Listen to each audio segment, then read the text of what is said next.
بسم اللہ الرحمن الرحیم نحمده ونصلی علی رسولہ الکریم اما بعد فاعوذ باللہ من الشیطان الرجیم۔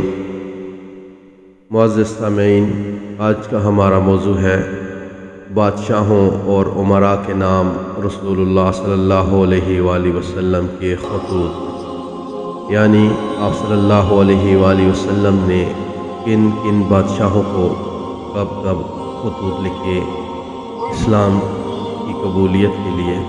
مولانا صفی الرحمن مبارک پوری صاحب لکھتے ہیں، سن 6 ہجری کے اخیر میں جب رسول اللہ صلی اللہ علیہ وآلہ وسلم حدیبیہ سے واپس تشریف لائے تو آپ نے مختلف بادشاہوں کے نام خطوط لکھ کر انہیں اسلام کی دعوت دی۔ آپ نے ان خطوط کے لکھنے کا ارادہ فرمایا تو آپ سے کہا گیا کہ بادشاہ اسی صورت میں خطوط قبول کریں گے جب ان پر مہر لگی ہو۔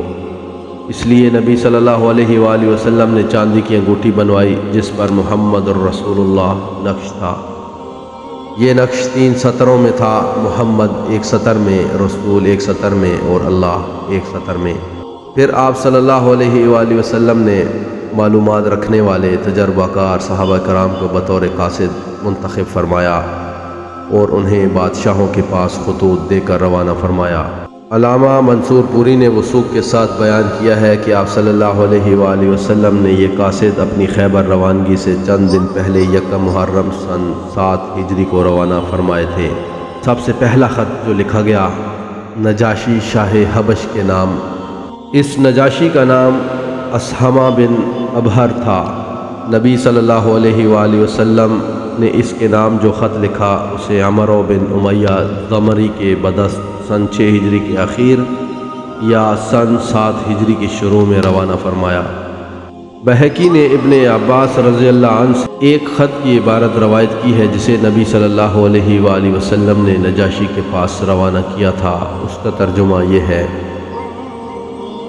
یہ خط ہے محمد نبی کی طرف سے نجاشی اسحم شاہ حبش کے نام، اس پر سلام جو ہدایت کی پیروی کرے اور اللہ اور اس کے رسول پر ایمان لائے۔ میں شہادت دیتا ہوں کہ اللہ وحدہ لا شریک ہے، اس کے سوا کوئی لائق عبادت نہیں، اس نے نہ کوئی بیوی اختیار کی نہ لڑکا، اور میں اس کی بھی شہادت دیتا ہوں کہ محمد صلی اللہ علیہ وآلہ وسلم اس کا بندہ اور رسول ہے، اور میں تمہیں اسلام کی دعوت دیتا ہوں کیونکہ میں اسلام کا رسول ہوں، لہٰذا اسلام لاؤ سلامت رہو گے۔ اے اہل کتاب، ایک ایسی بات کی طرف آؤ جو ہم میں اور تمہارے درمیان برابر ہے کہ ہم اللہ کے سوا کسی اور کی عبادت نہ کریں، اس کے ساتھ کسی کو شریک نہ ٹھہرائیں، اور ہم میں سے بعض کو اللہ کے بجائے رب نہ بنائے۔ پس اگر وہ منہ موڑے تو کہہ دو کہ گواہ رہو ہم مسلمان ہیں۔ اگر تم نے یہ دعوت قبول نہ کی تو تم پر اپنی قوم کے نصارہ کا گناہ ہے۔ جب عمرو بن امیہ ضمری رضی اللہ عنہ نے نبی صلی اللہ علیہ وآلہ وسلم کا خط نجاشی کے حوالے کیا تو نجاشی نے اسے لے کر آنکھ پر رکھا اور تخت سے زمین پر اتر آیا اور حضرت جعفر بن ابی طالب کے ہاتھ پر اسلام قبول کیا، اور نبی صلی اللہ علیہ وآلہ وسلم کی طرف اس بارے میں خط لکھا جو یہ ہے، بسم اللہ الرحمن الرحیم، محمد رسول اللہ کی خدمت میں نجاشی اسحمہ کی طرف سے۔ اے اللہ کے نبی صلی اللہ علیہ وآلہ وسلم، آپ پر اللہ کی طرف سے سلام اور اس کی رحمت اور برکت ہو، وہ اللہ جس کے سوا کوئی لائق عبادت نہیں۔ اما بعد، اے اللہ کے رسول، مجھے آپ کا گرامی نامہ ملا جس میں آپ نے عیسیٰ علیہ السلام کا معاملہ ذکر کیا ہے۔ خدائے آسمان و زمین کی قسم، آپ نے جو کچھ ذکر فرمایا ہے حضرت عیسیٰ علیہ السلام اس سے ایک ان کا بھی بڑھ کر نہ تھے، وہ ویسے ہی ہیں جیسے آپ نے ذکر فرمایا ہے۔ پھر آپ نے جو کچھ ہمارے پاس بھیجا ہے ہم نے اسے جانا، اور آپ کے چچیرے بھائی اور آپ صلی اللہ علیہ وآلہ وسلم کے صحابہ کی مہمان نوازی کی، اور میں شہادت دیتا ہوں کہ آپ اللہ کے سچے اور پکے رسول ہیں، اور میں نے آپ سے بیعت کی ہے اور آپ کے چچیرے بھائی سے بیعت کی، اور ان کے ہاتھ پر اللہ رب العالمین کے لیے اسلام قبول کیا۔ نبی صلی اللہ علیہ وآلہ وسلم نے نجاشی سے یہ بھی طلب کیا تھا کہ وہ حضرت جعفر رضی اللہ عنہ اور دوسرے مہاجرین حبشہ کو روانہ کر دے، چنانچہ اس نے حضرت عمر بن امیہ دمری کے ساتھ 2 کشتیوں میں ان کی روانگی کا انتظام کر دیا۔ نجاشی نے غزوہ تبوک کے بعد رجب سن 9 ہجری میں وفات پائی۔ نبی صلی اللہ علیہ وآلہ وسلم نے اس کی وفات ہی کے دن صحابہ کرام کو اس کی موت کی اطلاع دی اور اس پر غائبانہ نماز جنازہ پڑھی۔ اس کی وفات کے بعد دوسرا بادشاہ اس کا جانشین ہو کر سریر آرائے سلطنت ہوا تو بھی نبی صلی اللہ علیہ وآلہ وسلم نے اس کے پاس ایک خط روانہ فرمایا، لیکن تاریخ میں یہ معلوم نہ ہو سکا کہ اس نے اسلام قبول کیا یا نہیں۔ دوسرا خط مکوکس شاہ مصر کے نام۔ نبی صلی اللہ علیہ وآلہ وسلم نے ایک گرامی نامہ جریح بن متی کے نام روانہ فرمایا، جس کا لقب مکوکس تھا اور جو مصر و اسکندریہ کا بادشاہ تھا۔ نامہ گرامی یہ ہے: بسم اللہ الرحمن الرحیم، اللہ کے بندے اور اس کے رسول محمد کی طرف سے مکوکس عظیم قبط کی جانب، اس پر سلام جو ہدایت کی پیروی کرے۔ اما بعد، میں تمہیں اسلام کی دعوت دیتا ہوں۔ اسلام لاؤ سلامت رہو گے، اور اسلام لاؤ اللہ تمہیں دوہرا اجر دے گا، لیکن اگر تم نے منہ موڑا تو تم پر اہل قبط کا بھی گناہ ہوگا۔ اے اہل قبط، ایک ایسی بات کی طرف آؤ جو ہمارے اور تمہارے درمیان برابر ہے کہ ہم اللہ کے سوا کسی کی عبادت نہ کریں اور اس کے ساتھ کسی چیز کو شریک نہ ٹھہرائیں، اور ہم میں سے بعض کو اللہ کے بجائے رب نہ بنائیں۔ بس اگر وہ منہ موڑیں تو کہہ دو کہ گواہ رہو ہم مسلمان ہیں۔ اس خط کو پہنچانے کے لیے حضرت حاتب رضی اللہ عنہ بن ابی بلتع کا انتخاب فرمایا گیا۔ وہ مکوکس کے دربار میں پہنچے تو فرمایا، اس زمین پر تم سے پہلے ایک شخص گزرا ہے جو اپنے آپ کو رب اعلیٰ سمجھتا تھا۔ اللہ نے اسے آخر و اول کے لیے عبرت بنا دیا تھا۔ پہلے تو اس کے ذریعے لوگوں سے انتقام لیا، پھر خود اس کو انتقام کا نشانہ بنایا، لہذا دوسرے سے عبرت پکڑو، ایسا نہ ہو کہ دوسرے تم سے عبرت پکڑیں۔ مکوکس نے کہا، ہمارا ایک دین ہے جسے ہم چھوڑ نہیں سکتے جب تک کہ اس سے بہتر دین نہ مل جائے۔ حضرت حاتب نے فرمایا، ہم تمہیں اسلام کی دعوت دیتے ہیں جسے اللہ تعالیٰ نے تمام ماسوا ادیان کے بدلے کافی بنا دیا ہے۔ دیکھو، اس نبی نے لوگوں کو اسلام کی دعوت دی تو اس کے خلاف قریش سب سے زیادہ سخت ثابت ہوئے، یہود نے سب سے بڑھ کر دشمنی کی اور نصارہ سب سے زیادہ قریب رہے۔ میری عمر کی قسم، جس طرح حضرت موسیٰ علیہ السلام نے حضرت عیسیٰ علیہ السلام کے لیے بشارت دی تھی، اسی طرح حضرت عیسیٰ علیہ السلام نے محمد صلی اللہ علیہ وآلہ وسلم کے لیے بشارت دی ہے، اور ہم تمہیں قرآن مجید کی دعوت اسی طرح دیتے ہیں جیسے تم اہل تورات کو انجیل کی دعوت دیتے ہو۔ جو نبی جس قوم کو پا جاتا ہے وہ قوم اس کی امت ہو جاتی ہے، اور اس پر لازم ہو جاتا ہے کہ وہ اس نبی کی اطاعت کرے، اور تم نے اس نبی کا عہد پا لیا ہے، اور پھر ہم تمہیں دین مسیح سے روکتے نہیں ہیں بلکہ ہم تو اسی کا حکم دیتے ہیں۔ مکوکس نے کہا، میں نے اس نبی کے معاملے پر غور کیا تو میں نے پایا کہ وہ کسی ناپسندیدہ بات کا حکم نہیں دیتے اور کسی پسندیدہ بات سے منع نہیں کرتے۔ وہ نہ گمراہ جادوگر ہیں نہ جھوٹے کاہن، بلکہ میں دیکھتا ہوں کہ ان کے ساتھ نبوت کی یہ نشانی ہے کہ وہ پوشیدہ کو نکالتے اور سرگوشی کی خبر دیتے ہیں۔ میں مزید غور کروں گا۔ مکوکس نے نبی صلی اللہ علیہ وآلہ وسلم کا خط لے کر احترام کے ساتھ ہاتھی دانت کی ایک ڈبیا میں رکھ دیا اور مہر لگا کر اپنی ایک لونڈی کے حوالے کر دیا۔ پھر عربی لکھنے والے ایک کاتب کو بلا کر رسول اللہ صلی اللہ علیہ وآلہ وسلم کی خدمت میں حسب ذیل خط لکھوایا: بسم اللہ الرحمن الرحیم، محمد بن عبداللہ کے لیے مکوکس عظیم قبط کی طرف سے، آپ صلی اللہ علیہ وآلہ وسلم پر سلام۔ اما بعد، میں نے آپ کا خط پڑھا اور اس میں آپ صلی اللہ علیہ وآلہ وسلم کی ذکر کی ہوئی بات اور دعوت کو سمجھا۔ مجھے معلوم ہے کہ ابھی ایک نبی کی آمد باقی ہے۔ میں سمجھتا تھا کہ وہ شام سے نمودار ہوگا۔ میں نے آپ صلی اللہ علیہ وآلہ وسلم کے قاصد کا اعزاز و اکرام کیا، آپ کی خدمت میں 2 لونڈیاں بھیج رہا ہوں جنہیں کبتیوں میں بڑا مرتبہ حاصل ہے، اور کپڑے بھیج رہا ہوں، اور آپ کی سواری کے لیے ایک خچر بھی ہدیہ کر رہا ہوں، اور آپ پر سلام۔ مخوقس نے اس پر کوئی اضافہ نہیں کیا اور اسلام نہیں لایا۔ دونوں لونڈیاں ماریا اور سیرین تھیں۔ خچر کا نام دلدل تھا، جو حضرت معاویہ رضی اللہ عنہ کے زمانے تک باقی رہا۔ نبی صلی اللہ علیہ وآلہ وسلم نے ماریا رضی اللہ عنہ کو اپنے پاس رکھا، اور انہی کے بطن سے نبی صلی اللہ علیہ وآلہ وسلم کے صاحبزادے ابراہیم پیدا ہوئے، اور سیرین رضی اللہ عنہ کو حضرت حسان بن ثابت انصاری رضی اللہ عنہ کے حوالے کر دیا۔ تیسرا خط شاہ فارس خسرو پرویز کے نام۔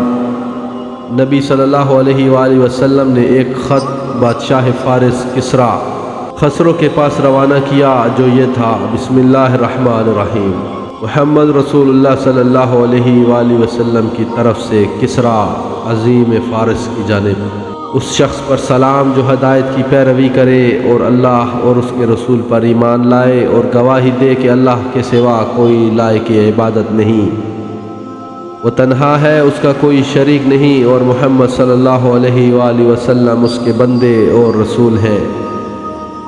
میں تمہیں اللہ کی طرف بلاتا ہوں، کیونکہ میں تمام انسانوں کی جانب اللہ کا فرستادہ ہوں، تاکہ جو شخص زندہ ہے اسے انجام بد سے ڈرایا جائے اور کافرین پر حق بات ثابت ہو جائے، یعنی حجت تمام ہو جائے۔ بس تم اسلام لاؤ، سالم رہو گے، اور اگر اس سے انکار کیا تو تم پر مجوس کا بھی بار گناہ ہوگا۔ اس خط کو لے جانے کے لیے آپ صلی اللہ علیہ وآلہ وسلم نے حضرت عبداللہ بن حذافہ سہمی رضی اللہ عنہ کو منتخب فرمایا۔ انہوں نے یہ خط سربراہ بحرین کے حوالے کیا۔ اب یہ معلوم نہیں کہ سربراہ بحرین نے یہ خط اپنے کسی آدمی کے ذریعے کسریٰ کے پاس بھیجا یا خود حضرت عبداللہ بن حذافہ سہمی کو روانہ کیا۔ بہرحال جب یہ خط کسریٰ کو پڑھ کر سنایا گیا تو اس نے چاک کر دیا اور نہایت متکبرانہ انداز میں بولا: میری رعایا ایک حقیر غلام اپنا نام مجھ سے پہلے لکھتا ہے۔ رسول اللہ صلی اللہ علیہ وآلہ وسلم کو اس واقعے کی جب خبر ہوئی تو آپ نے فرمایا: اللہ اس کی بادشاہ کو پارا پارا کرے، اور پھر وہی ہوا جو آپ نے فرمایا تھا۔ چنانچہ اس کے بعد کسریٰ نے اپنے یمن کے گورنر بازان کو لکھا کہ یہ شخص جو حجاز میں ہے، اس کے یہاں اپنے 2 توانا اور مضبوط آدمی بھیج دو کہ وہ اسے میرے پاس حاضر کرے۔ بازان نے اس کی تعمیل کرتے ہوئے 2 آدمی منتخب کیے اور انہیں ایک خط دے کر رسول اللہ صلی اللہ علیہ وآلہ وسلم کے پاس روانہ کیا، جس میں آپ کو یہ حکم دیا گیا تھا کہ ان کے ساتھ کسریٰ کے پاس حاضر ہو جائیں۔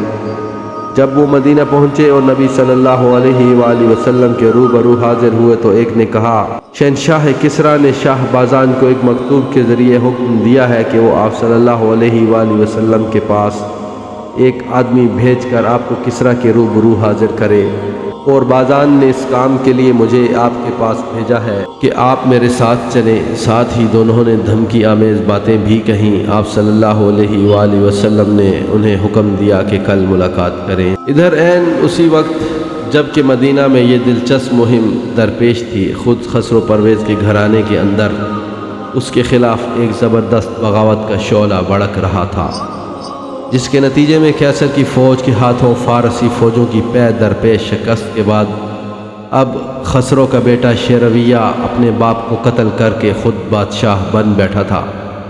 یہ منگل کی رات 10 جمادی الاولیٰ سن 7 ہجری کا واقعہ ہے۔ رسول اللہ صلی اللہ علیہ وآلہ وسلم کو اس واقعے کا علم وحی کے ذریعے ہوا۔ چنانچہ جب صبح ہوئی اور دونوں فارسی نمائندے حاضر ہوئے تو آپ صلی اللہ علیہ وآلہ وسلم نے انہیں اس واقعے کی خبر دی۔ ان دونوں نے کہا: کچھ ہوش ہے کہ آپ کیا کہہ رہے ہیں؟ ہم نے آپ کی اس سے بہت معمولی بات بھی قابل اعتراض شمار کی ہے، تو کیا آپ کی یہ بات ہم بادشاہ کو لکھ بھیجیں؟ آپ نے فرمایا: ہاں، اسے میری اس بات کی خبر کر دو، اور اس سے یہ بھی کہہ دو کہ میرا دین اور میری حکومت وہاں تک پہنچ کر رہے گی جہاں تک کسریٰ پہنچ چکا ہے، بلکہ اس سے بھی آگے بڑھتے ہوئے اس جگہ جا کر رکے گی جس سے آگے اونٹ اور گھوڑے کے قدم جا ہی نہیں سکتے۔ تم دونوں سے یہ بھی کہہ دینا کہ اگر تم مسلمان ہو جاؤ تو جو کچھ تمہارے زیر اقتدار ہے وہ سب میں تمہیں دے دوں گا، اور تمہیں تمہاری قوم ابنا کا بادشاہ بنا دوں گا۔ اس کے بعد وہ دونوں مدینہ سے روانہ ہو کر بازان کے پاس پہنچے اور اسے ساری تفصیلات سے آگاہ کیا۔ تھوڑے عرصے بعد ایک خط آیا کہ شیرویہ نے اپنے باپ کو قتل کر دیا ہے۔ شیرویہ نے اپنے اس خط میں یہ بھی ہدایت کی تھی کہ جس شخص کے بارے میں میرے والد نے تمہیں حکم لکھا تھا اسے تا حکم ثانی برانگیختہ نہ کرنا۔ اس واقعے کی وجہ سے بازان اور اس کے فارسی رفقا جو یمن میں موجود تھے مسلمان ہو گئے۔ نمبر 4، قیصر شاہ روم کے نام خط۔ صحیح بخاری میں ایک طویل حدیث کے ضمن میں اس گرامی نامہ کی نص مروی ہے جسے رسول اللہ صلی اللہ علیہ وآلہ وسلم نے ہرقل شاہ روم کے پاس روانہ فرمایا تھا۔ وہ مکتوب یہ ہے: بسم اللہ الرحمن الرحیم، اللہ کے بندے اور اس کے رسول محمد صلی اللہ علیہ وآلہ وسلم کی جانب سے ہرقل عظیم روم کی طرف اس شخص پر سلام جو ہدایت کی پیروی کرے۔ تم اسلام لاؤ، سالم رہو گے۔ اسلام لاؤ، اللہ تمہیں تمہارا اجر 2 بار دے گا۔ اگر تم نے روگردانی کی تو تم پر عریسیوں کا بھی گناہ ہوگا۔ اے اہل کتاب، ایک ایسی بات کی طرف آؤ جو ہمارے اور تمہارے درمیان برابر ہے کہ ہم اللہ کے سوا کسی اور کو نہ پوجیں، اس کے ساتھ کسی چیز کو شریک نہ کریں اور اللہ کے بجائے ہمارا بعض کو رب نہ بنائے۔ بس اگر لوگ رخ پھیر دیں تو کہہ دو کہ تم لوگ گواہ رہو، ہم مسلمان ہیں۔ اس گرامی نامہ کو پہنچانے کے لیے دخیہ بن خلیفہ کلبی کا انتخاب ہوا۔ آپ نے انہیں حکم دیا کہ وہ یہ خط سربراہ بصرہ کے حوالے کر دیں اور وہ اسے قیصر روم کے پاس پہنچا دے گا۔ اس کے بعد جو کچھ پیش آیا اس کی اس تفصیل صحیح بخاری میں ابن عباس رضی اللہ عنہ سے مروی ہے۔ ان کا ارشاد ہے کہ ابو سفیان بن حرب نے ان سے بیان کیا کہ ہرقل نے اس کو قریش کی ایک جماعت سمیت بلوایا۔ یہ جماعت صلح حدیبیہ کے تحت رسول اللہ صلی اللہ علیہ وآلہ وسلم اور کفار قریش کے درمیان طے شدہ عرصہ امن میں ملک شام تجارت کے لیے گئی ہوئی تھی۔ یہ لوگ ایلیا یعنی بیت المقدس میں اس کے پاس حاضر ہوئے۔ ہرقل نے انہیں اپنے دربار میں بلایا۔ اس وقت اس کے گرد گرد روم کے بڑے بڑے لوگ تھے۔ پھر اس نے ان کو اور اپنے ترجمان کو بلا کر کہا کہ یہ شخص جو اپنے آپ کو نبی سمجھتا ہے اس سے تمہارا کون سا آدمی سب سے زیادہ قریبی نسبی تعلق رکھتا ہے؟ ابو سفیان کا بیان ہے کہ میں نے کہا میں اس کا سب سے زیادہ قریب النسب ہوں۔ ہرقل نے کہا اسے میرے قریب کر دو اور اس کے ساتھیوں کو بھی قریب کر کے اس کی پشت کے پاس بٹھا دو۔ اس کے بعد ہرقل نے اپنے ترجمان سے کہا کہ میں اس شخص سے اس آدمی کے متعلق سوالات کروں گا، اگر یہ جھوٹ بولے تو تم لوگ اسے جھٹلا دینا۔ ابو سفیان کہتے ہیں کہ خدا کی قسم اگر جھوٹ بولنے کی بدنامی کا خوف نہ ہوتا تو میں آپ صلی اللہ علیہ وآلہ وسلم کے متعلق یقیناً جھوٹ بولتا۔ ابو سفیان کہتے ہیں اس کے بعد پہلا سوال جو ہرقل نے مجھ سے آپ کے بارے میں کیا وہ یہ تھا کہ تم لوگوں میں اس کا نسب کیسا ہے؟ میں نے کہا وہ اونچے نسب والا ہے۔ ہرقل نے کہا تو کیا یہ بات اس سے پہلے بھی تم میں سے کسی نے کہی تھی؟ میں نے کہا نہیں۔ ہرقل نے کہا کیا اس کے باپ دادا میں سے کوئی بادشاہ گزرا ہے؟ میں نے کہا نہیں۔ ہرقل نے کہا اچھا تو بڑے لوگوں نے اس کی پیروی کی ہے یا کمزوروں نے؟ میں نے کہا کمزوروں نے۔ ہرقل نے کہا یہ لوگ بڑھ رہے ہیں یا گھٹ رہے ہیں؟ میں نے کہا بلکہ بڑھ رہے ہیں۔ ہرقل نے کہا کیا اس دین میں داخل ہونے کے بعد کوئی شخص اس دین سے برگشتہ ہو کر مرتد بھی ہوتا ہے؟ میں نے کہا نہیں۔ ہرقل نے کہا اس نے جو بات کہی ہے کیا اسے کہنے سے پہلے تم لوگ اس کو جھوٹ سے متہم کرتے تھے؟ میں نے کہا نہیں۔ ہرقل نے کہا کیا وہ بدعہدی بھی کرتا ہے؟ میں نے کہا نہیں، البتہ ہم لوگ اس وقت اس کے ساتھ صلح کی ایک مدت گزار رہے ہیں، معلوم نہیں وہ اس میں کیا کرے گا۔ ابو سفیان کہتے ہیں اس فکرے کے سوا مجھے اور کہیں کچھ گھسیڑنے کا موقع نہ ملا۔ ہرقل نے کہا کیا تم لوگوں نے اس سے جنگ کی ہے؟ میں نے کہا جی ہاں۔ ہرقل نے کہا تو تمہاری اور اس کی جنگ کیسی رہی؟ میں نے کہا جنگ میں ہم دونوں کے درمیان برابر کی چوٹ ہے، وہ ہمیں ذکر پہنچا لیتا ہے اور ہم اسے ذکر پہنچا لیتے ہیں۔ ہرقل نے کہا وہ تمہیں کن باتوں کا حکم دیتا ہے؟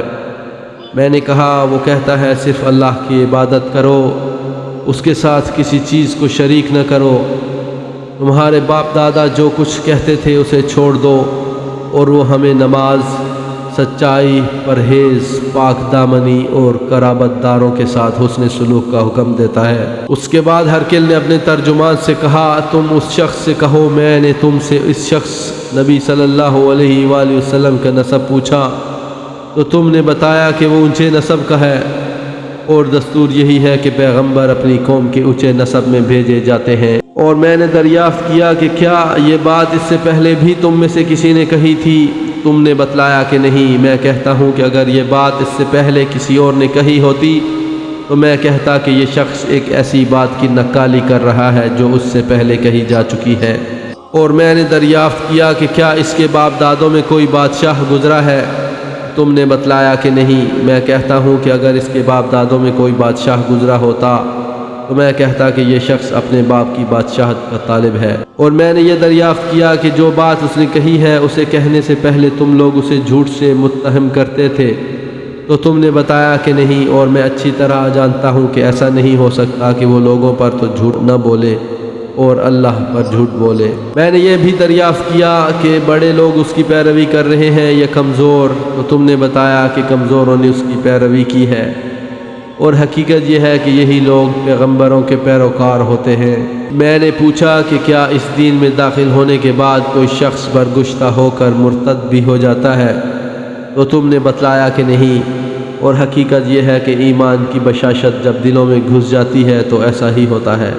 اور میں نے دریافت کیا کہ کیا وہ بد عہدی بھی کرتا ہے؟ تو تم نے بتلایا کہ نہیں، اور پیغمبر ایسے ہی ہوتے ہیں، وہ بد عہدی نہیں کرتے۔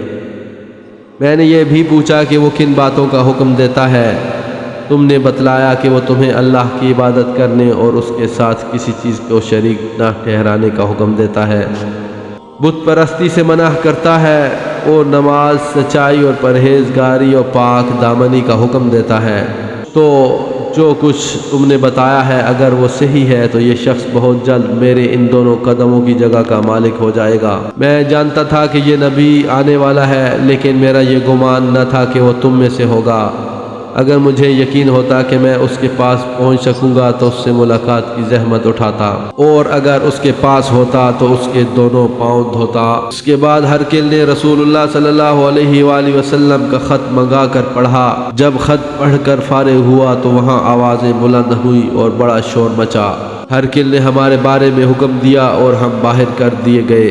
جب ہم لوگ باہر لائے گئے تو میں نے اپنے ساتھیوں سے کہا، ابو قبشہ کے بیٹے کا معاملہ بڑا زور پکڑ گیا ہے۔ یہ کیسر پر نبی صلی اللہ علیہ وآلہ وسلم کے نامہ مبارک کا وہ اثر تھا جس کا مشاہدہ ابو سفیان نے کیا۔ اس نامہ مبارک کا ایک اثر یہ بھی ہوا کہ کیسر نے رسول اللہ صلی اللہ علیہ وآلہ وسلم کے اس نامہ کو پہنچانے والے یعنی دہیہ کلبی رضی اللہ عنہ کو مال اور پارچہ جات سے نوازا، لیکن حضرت دہیہ یہ تحائف لے کر واپس ہوئے تو حسمہ میں قبیلہ جذام کے کچھ لوگوں نے ان پر ڈاکہ ڈال کر سب کچھ لوٹ لیا۔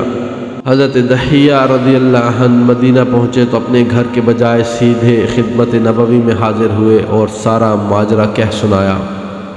تفسیر سن کر رسول اللہ صلی اللہ علیہ وآلہ وسلم نے حضرت زید بن حارثہ کی سرکردگی میں 500 صحابہ کرام کی ایک جماعت حسمہ روانہ فرمائی۔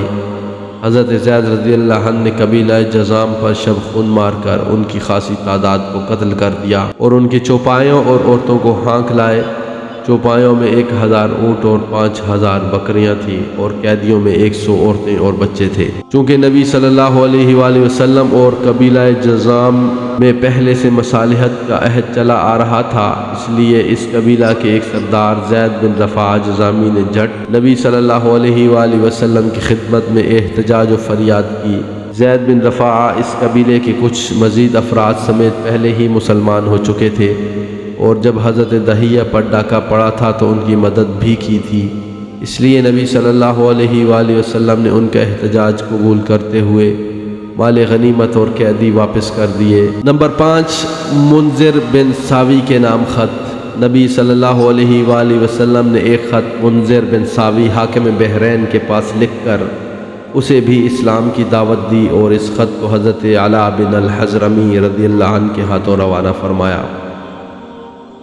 جواب میں منذر نے رسول اللہ صلی اللہ علیہ وآلہ وسلم کو لکھا، اما بعد، اے اللہ کے رسول، میں نے آپ کا خط اہل بحرین کو پڑھ کر سنا دیا۔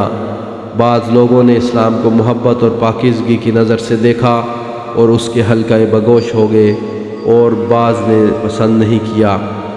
میری زمین میں یہود اور مجوس بھی ہیں، لہٰذا آپ اس بارے میں اپنا حکم صادر فرمائیے۔ اس کے جواب میں رسول اللہ صلی اللہ علیہ وآلہ وسلم نے یہ خط لکھا: بسم اللہ الرحمن الرحیم، محمد رسول اللہ صلی اللہ علیہ وسلم کی جانب سے منذر بن ثاوی کی طرف، تم پر سلام ہو۔ میں تمہارے ساتھ اللہ کی حمد کرتا ہوں جس کے سوا کوئی لائق عبادت نہیں، اور میں شہادت دیتا ہوں کہ محمد صلی اللہ علیہ وآلہ وسلم اس کے بندے اور رسول ہیں۔ اما بعد، میں تمہیں اللہ عز و جل کی یاد دلاتا ہوں۔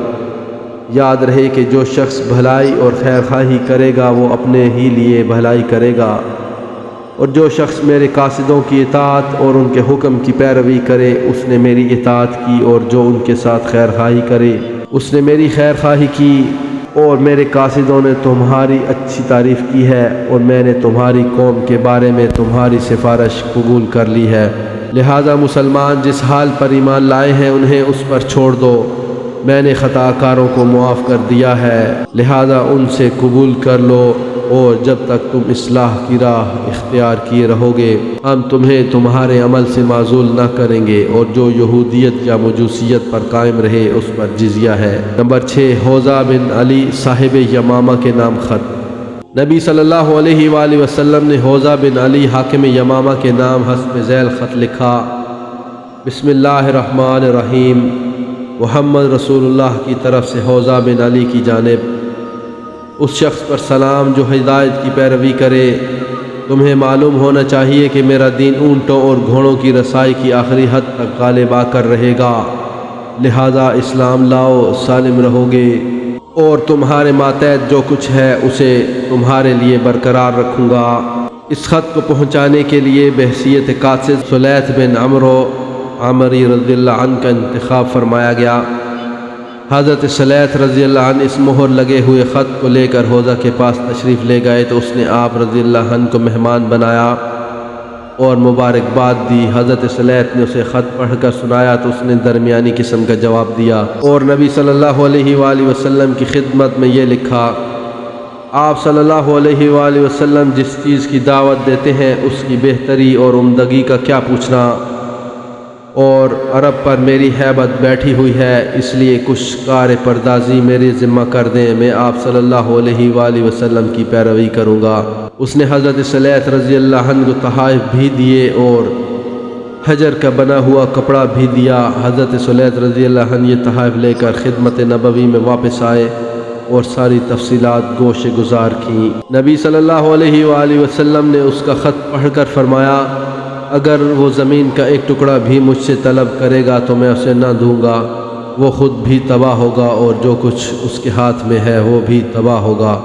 پھر جب رسول اللہ صلی اللہ علیہ وآلہ وسلم فتح مکہ سے واپس تشریف لائے تو حضرت جبرائیل علیہ السلام نے یہ خبر دی کہ حوضہ کا انتقال ہو چکا ہے۔ نبی صلی اللہ علیہ وآلہ وسلم نے فرمایا: سنو، یمامہ میں ایک کذاب نمودار ہونے والا ہے جو میرے بعد قتل کیا جائے گا۔ ایک کہنے والے نے کہا: یا رسول اللہ، اسے کون قتل کرے گا؟ آپ صلی اللہ علیہ وآلہ وسلم نے فرمایا: تم اور تمہارے ساتھی، اور واقعتاً ایسا ہی ہوا۔ نمبر 7، حارث بن ابی شمر غسانی حاکم دمشق کے نام خط۔ نبی صلی اللہ علیہ وآلہ وسلم نے اس کے پاس ذیل کا خط رقم فرمایا: بسم اللہ الرحمن الرحیم، محمد رسول اللہ کی طرف سے حارث بن ابی شمر کی طرف، اس شخص پر سلام جو ہدایت کی پیروی کرے اور ایمان لائے اور تصدیق کرے، اور میں تمہیں دعوت دیتا ہوں کہ اللہ پر ایمان لاؤ جو تنہا ہے اور جس کا کوئی شریک نہیں، اور تمہارے لیے تمہاری بادشاہت باقی رہے گی۔ یہ خط قبیلہ اسد بن خزیمہ سے تعلق رکھنے والے ایک صحابی حضرت شجاع بن وہاب کے بدست روانہ کیا گیا۔ جب انہیں یہ خط حارث کے حوالے کیا تو اس نے کہا: مجھ سے میری بادشاہت کو کون چھین سکتا ہے؟ میں اس پر یلغار کرنے ہی والا ہوں اور اسلام نہ لایا۔ نمبر 8، شاہ عمان کے نام خط۔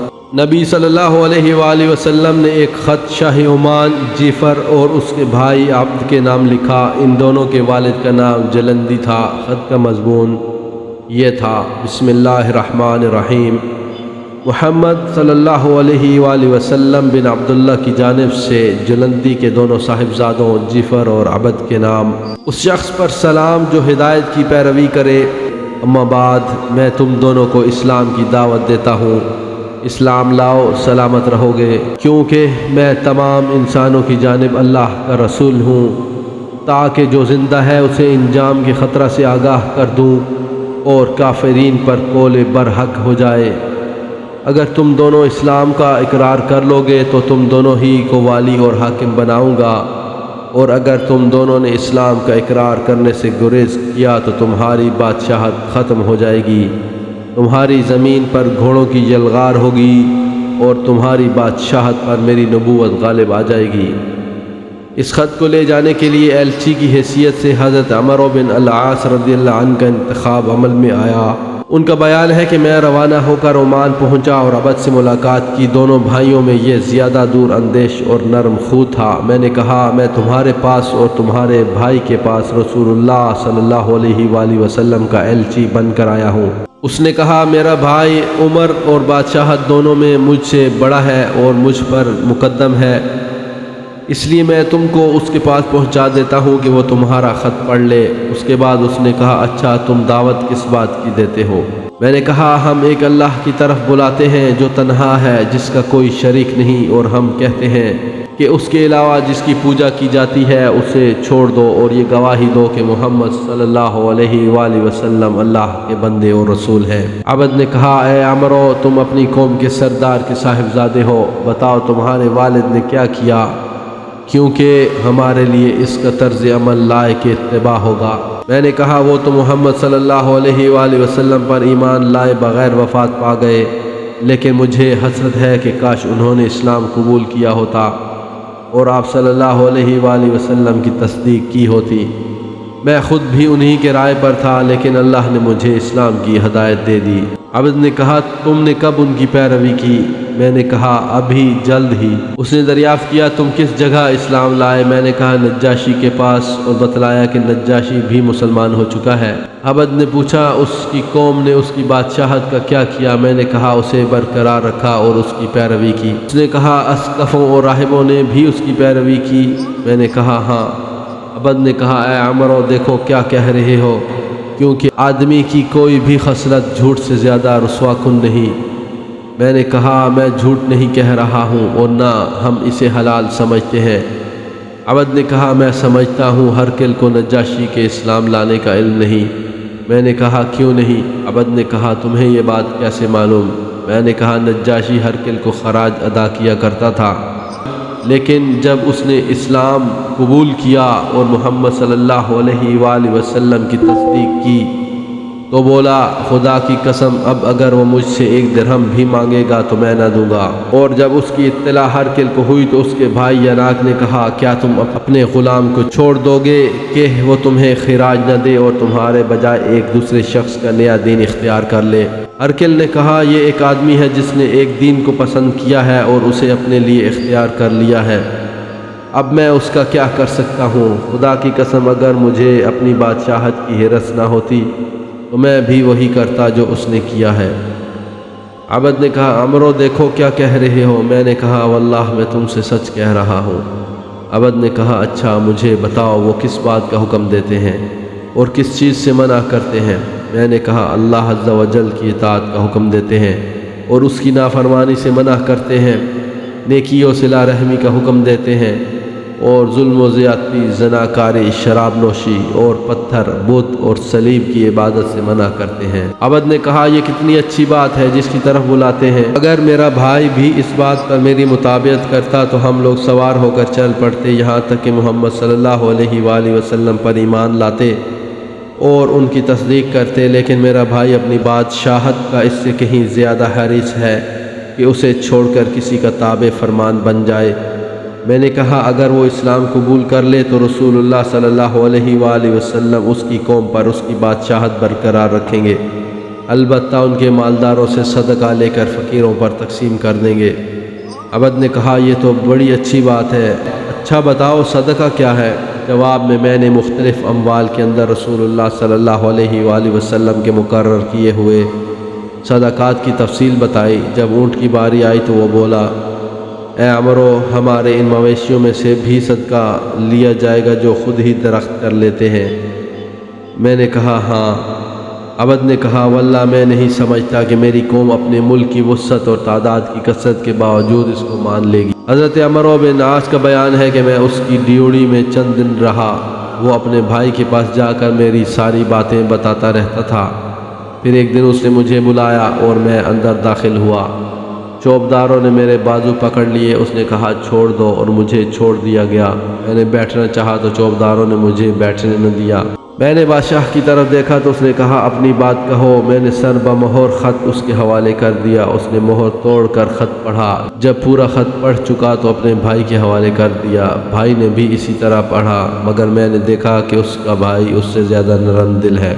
بادشاہ نے پوچھا مجھے بتاؤ قریش نے کیا روش اختیار کی؟ میں نے کہا سب ان کے اطاعت گزار ہو گئے ہیں، کوئی دین سے رغبت کی بنا پر اور کوئی تلوار سے خوف زدہ ہو کر۔ بادشاہ نے پوچھا ان کے ساتھ کون لوگ ہیں؟ میں نے کہا سارے لوگ ہیں، انہیں اسلام کو برضا و رغبت قبول کر لیا ہے اور اسے تمام دوسری چیزوں پر ترجیح دیتے ہیں۔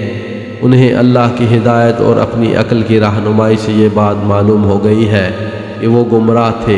اب اس علاقہ میں نہیں جانتا کہ تمہارے سوا کوئی اور باقی رہ گیا ہے، اور اگر تم نے اسلام قبول نہ کیا اور محمد صلی اللہ علیہ وآلہ وسلم کی پیروی نہ کی تو تمہیں سوار روند ڈالیں گے اور تمہاری ہریالی کا صفایا کر دیں گے، اس لیے اسلام قبول کر لو، سلامت رہو گے۔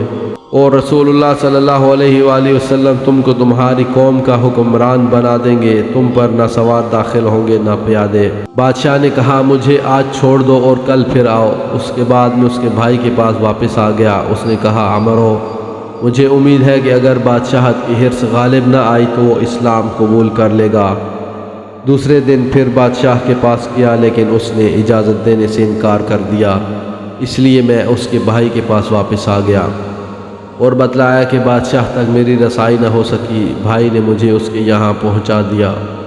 اس نے کہا میں نے تمہاری دعوت پر غور کیا ہے، اگر میں بادشاہت ایک ایسے آدمی کے حوالے کر دوں جس کے شاہ سوار یہاں پہنچے بھی نہیں تو میں عرب میں سب سے کمزور سمجھا جاؤں گا، اور اگر اس کے شاہ سوار یہاں پہنچ آئے تو ایسا رن پڑے گا کہ انہیں کبھی اس سے سابقہ نہ پڑا ہوگا۔ میں نے کہا اچھا تو میں کل واپس جا رہا ہوں۔ جب اسے میری واپسی کا یقین ہو گیا تو اس نے بھائی سے خلوت میں بات کی اور بولا یہ پیغمبر جن پر غالب آ چکا ہے ان کے مقابل ہماری کوئی حیثیت نہیں، اور اس نے جس کسی کے پاس بھی پیغام بھیجا ہے اس نے دعوت قبول کر لی ہے، لہذا دوسرے دن صبح ہی مجھے بلوایا گیا، اور بادشاہ اور اس کے بھائی دونوں نے اسلام قبول کر لیا اور نبی صلی اللہ علیہ وآلہ وسلم کی تصدیق کی، اور صدقہ وصول کرنے اور لوگوں کے درمیان فیصلے کرنے کے لیے مجھے آزاد چھوڑ دیا، اور جس کسی نے میری مخالفت کی اس کے خلاف میرے مددگار ثابت ہوئے۔ اس واقعے کے سیاق سے معلوم ہوتا ہے کہ بقیہ بادشاہوں کی بنسبت ان دونوں کے پاس خط کی روانگی خاصی تاخیر سے عمل میں آئی تھی۔ غالباً یہ فتح مکہ کے بعد کا واقعہ ہے۔ ان خطوط کے ذریعے نبی صلی اللہ علیہ وآلہ وسلم نے اپنی دعوت روئے زمین کے بیشتر بادشاہوں تک پہنچا دی۔